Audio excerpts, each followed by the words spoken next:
ভিতৰত নোসোমালে আমাক কি হ'ল ঠিক আছে একো নহয় যিফালে নাযাওঁ দিয়া আৰু দেই যদি কিবা হৈছে নেক্সট টাইম তেনেকুৱাকৈ কৰিলে ঠিক আছে হ'ব এজৰ অথৰিটিটো ওলাই দিছে যে এজে এটাক ওলাব নোৱাৰে কাকো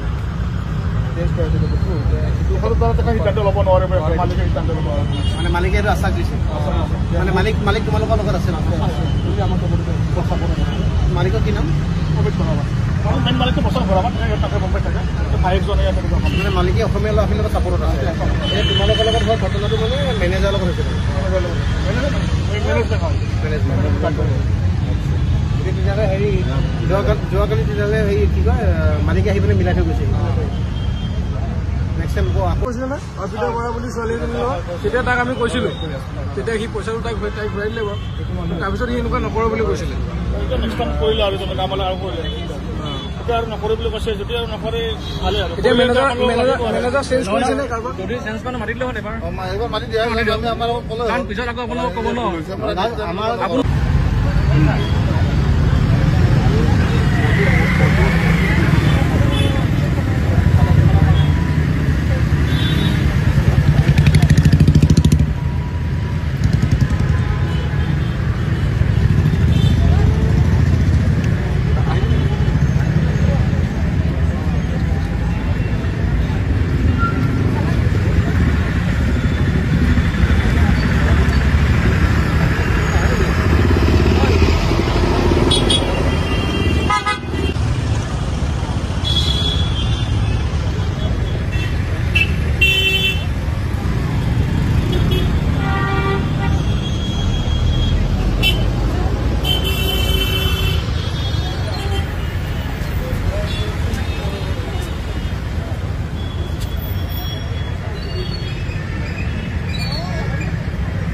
তেখেতলোক আমি চবেই আহিছোঁ মাতি দিলে হ'ল এনেকুৱা এবাৰ খালি মাতি দিয়ক ইমান ডাঙৰ নহয় মাতি দিলে হ'ল আগতে নকৰোঁ বুলি কৈছে আকৌ কৰিছে সিহঁতে না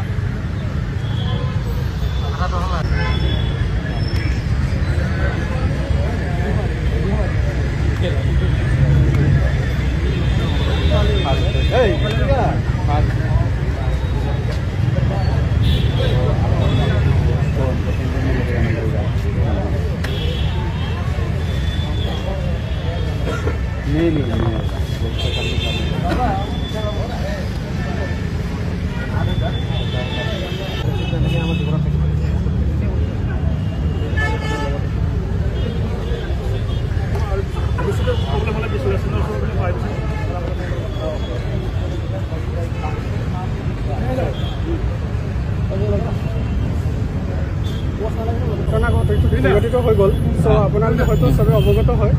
আৰু সেইটো বিষয়ে লৈ পেলাই আমাৰ মালিক পক্ষ আহিছিলে আৰু আমাৰ মাজত সেইটো আণ্ডাৰষ্টেণ্ডিং মানে আমাৰ লগত ষ্টাফৰ লগত সেইখিনি গোটেইকেইটা কথা পাতি পেলাই আমাৰ যিখিনি মানে কৰিবলগীয়া আছে তেওঁ সেইখিনি আমাক কৰি দিছে আমাৰ ষ্টাফৰ চ' আমাৰ এই প্ৰব্লেমটো চলিউশ্যন হৈছে আৰু থেংক ইউ ছ' মাছ বীৰ লাচিত সেনাকো আমি থেংক ইউ দিছোঁ তেওঁলোকে আমাৰ ওচৰত আহি পেলাই থিয় হৈছে আৰু অনাগত দিনত তেওঁলোকে আমাক এনেকৈ ছাপোৰ্ট কৰিব আমাৰ ইউনিয়ন বা আমাৰ মানে যিমানখিনি ৱৰ্কাৰ্ছ আছে বা এমপ্লয়মেণ্ট আছে তেওঁলোকৰ লগত ছাপোৰ্ট কৰিব বুলি আমি তেওঁলোকক ধন্যবাদ জনাইছোঁ আৰু এই বস্তুটো আমি ইয়াতে সমাপ্ত কৰিব বিচাৰিছোঁ যিহেতু আমিও কাম কৰি আছোঁ আমাক মালিক পক্ষই গোটেইকেইটা হেৰি কৰিছে তো মালিক পক্ষই যিহেতু আমাক আশ্বাস দিছে গোটেই বস্তুবোৰ আমাক কালি মিউচুৱেল কৰিছে আমাৰ লগত মিটিং হৈছে বহুত দেৰি সময় তো আমাক মালিকে গোটেইকেইটা বস্তু আমাক যিখিনি আমাৰ মানে হেৰি আছিলে আমাক সেইখিনি মিলাই দিছে প্ৰব্লেমখিনি ছল্ভ কৰি দিছে চ' থেংক ইউ ইমানটোৱে কওঁ আৰু এই বস্তুটো আমি আজি ইয়াৰ পৰা আমি সমাপ্ত কৰিব বিচাৰিছোঁ যিহেতু আমিও কাম কৰিম বা আমাৰ ষ্ট'ৰত যিহেতু আমাৰ কাষ্টমাৰ আহি আছে সেইটো কাৰণে আমি এই বস্তুটো ইয়াৰ পৰা সমাপ্ত কৰিব বিচাৰিছোঁ কি কৈছে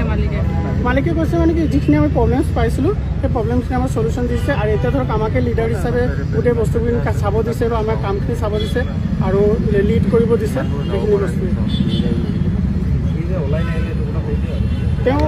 তেওঁ একচুৱেলি আমাকে গোটেইকেইটা বস্তু হেৰি কৰিছে যিহেতু এতিয়া আমাকে গোটেই বস্তুবোৰ লিডত দি দিছে মালিকে সেইটো সেইদিনা যিটো ঘটনা ঘটিছে এইটো অসমীয়া জাতিৰ কাৰণে সকলোতকৈ লজ্জাজনক আৰু ভয়ংকৰ এটা কথা কিন্তু আমি ভাল এটা কাৰণে পাইছোঁ যে আপোনাৰ মান্যবৰ মহিয়া যি মালিক হ'ল আপোনাৰ অমিত ঘোৰাবাদ বুলি কোৱা মালিকজনে ইয়াৰ যিজন মেনেজাৰ আছিলে ৰাহুল সিং চৌহান যিয়ে বিগত দিনৰ পৰা অসমীয়াৰ ইয়াত কৰ্মচাৰীৰ ওপৰত অত্যাচাৰ চলাইছিলে তেওঁক যোৱাকালি আহি মালিকে ধমকা ধমকি কৰিছে আৰু মালিকৰ সন্মুখত ৰাহুল সিং চৌহানে যে অনাগত দিনত অসমীয়াৰ এনেকুৱা কৰ্মচাৰীৰ ওপৰত যে অত্যাচাৰ নচলাওঁ তাক তেওঁ মালিকৰ আগত স্পষ্টকৈ কৈছে। কিন্তু বিলাসী থানা অসমে আমি ইতিমধ্যে ইয়াত আহি উপস্থিত হৈছোঁ। কিন্তু কথা এটাই যে আমাৰ DCP ইষ্ট আৰু ACP দিছপুৰ তেওঁলোকে ইতিমধ্যে অসম পুলিচ প্ৰশাসনে আমাৰ লগত যোগাযোগত আছে। তেওঁলোকে আমাক এখন এজাহাৰ দিবলৈ কৈছে যে তেওঁলোকে কোৱাৰ ধৰণে আমি এই কথাখিনি অলপমান আইনগত দিশত আমি আগবাঢ়িম। আৰু আহি থকা দিনত এটা কথা আমি ইয়াৰ পৰা স্পষ্টকৈ ক'ব বিচাৰিছোঁ যে যিজন ৰাহুল সিং চৌহান তেওঁ যদি চেৰপা কলিজালৈ পুঠি মাছৰ কলিজালৈ পিনি ইয়াত যদি মেনেজাৰ হৈ আছে তেওঁ সাহস হ'ব লাগিছিলে। তেওঁ আমি বাহিৰলৈ মাতিছিলোঁ যে আহক আমি কথাখিনি আলোচনা কৰোঁ। ভুল হ'ব পাৰে, একো ডাঙৰ কথা নহয় যে ভুল হৈছে বা এনেকুৱা ধৰণৰ কাম কাজ আহি থকা দিনত কেতিয়াও কোনো কাৰণে এনেকুৱা মই মতালি নকৰোঁ বুলি তেখেতে এই কথাখিনি ক'বৰ কাৰণে ইয়াত আহি সাহস কৰা নাই। কিন্তু অসমীয়াৰ ওপৰত অসমীয়া কৰ্মচাৰীৰ ওপৰত তেওঁ বৰমতা দেখায়। এইটো ভাল লক্ষণ নহয়। আৰু অসম পুলিচ প্ৰশাসন ইতিমধ্যে আমি DCP ইষ্ট মৃণাল ডেকা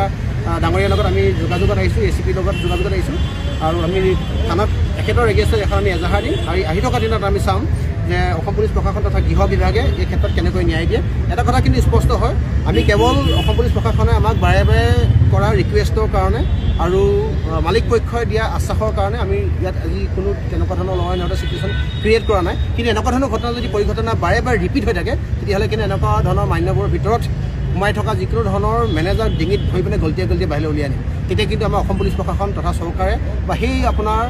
ৰাহুল সিং চৌহান নামৰ ব্যক্তিজনে কিন্তু আমাক তেতিয়া দোষাৰোপ কৰিলে নহ'ব। এটাই কথা, বিলাসিতা অসমত থকালৈকে কেতিয়া কোনো কাৰণত অসম আৰু অসমীয়াৰ ওপৰত কোনো ভগ্নী আৰু ভাইৰ ওপৰত এনেকুৱা অত্যাচাৰ আৰু অটপালি নচলিব। বেছি ডাঙৰ কথা।